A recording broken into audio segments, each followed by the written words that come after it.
एक समय की बात है जब राजकुमार सिद्धार्थ ने महल की सभी राजशाही सुख सुविधाएं को त्याग कर सत्य की खोज में अपनी यात्रा शुरू की।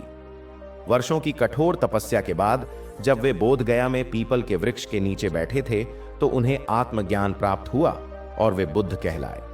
एक दिन एक अत्यंत दुखित स्त्री जिसका नाम किस्सा गौतमी था, रोती बिलखती बुद्ध के पास आई।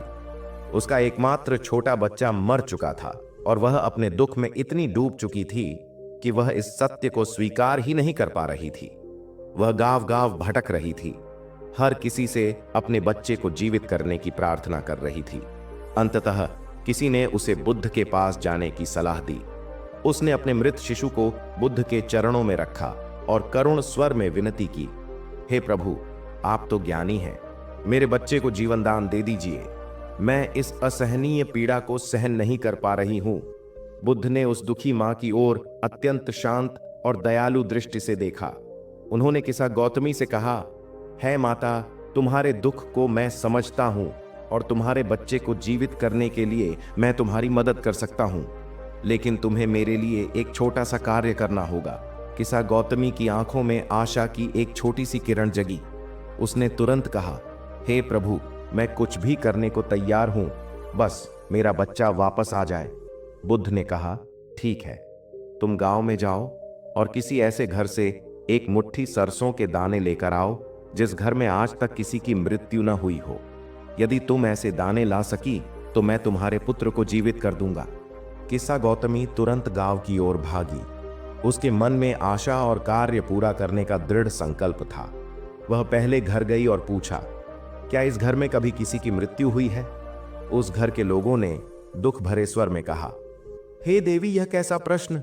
हमारे दादा दादी, हमारे बच्चे, कई लोगों की मृत्यु हो चुकी है। वह दूसरे घर गई, फिर तीसरे घर और फिर पूरे गांव में भटकी।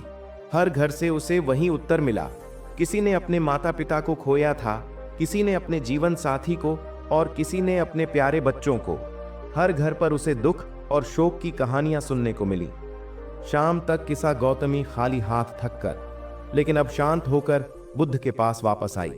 उसने बुद्ध के चरणों में सिर झुकाया और कहा, प्रभु, मुझे पूरे गांव में एक भी ऐसा घर नहीं मिला जहां मृत्यु न हुई हो। मृत्यु तो हर घर का सत्य है, मैं अब समझ गई हूं। बुद्ध ने स्नेह से कहा, है पुत्री, तुम्हारा दुख पुत्र के मोह से उपजा था। तुम अकेली नहीं हो।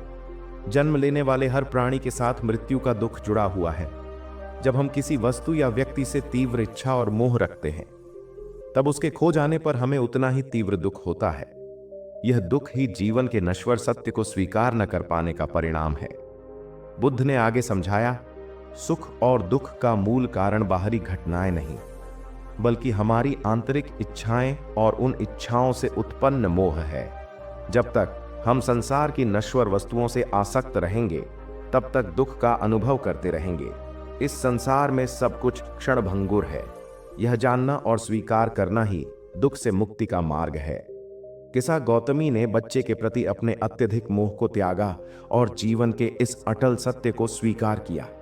उसके हृदय से शोक का भाव हट गया और उसने स्वयं को बुद्ध के दिखाए मार्ग पर चलने के लिए समर्पित कर दिया। इस प्रकार गौतम बुद्ध ने सिखाया कि सुख स्थायी नहीं है और दुख का अंत केवल इच्छाओं के शमन से ही संभव है, क्योंकि सभी दुखों का मूल कारण हमारी इच्छाएं और उनसे उत्पन्न मोह है। नमो बुद्धा। नमस्कार।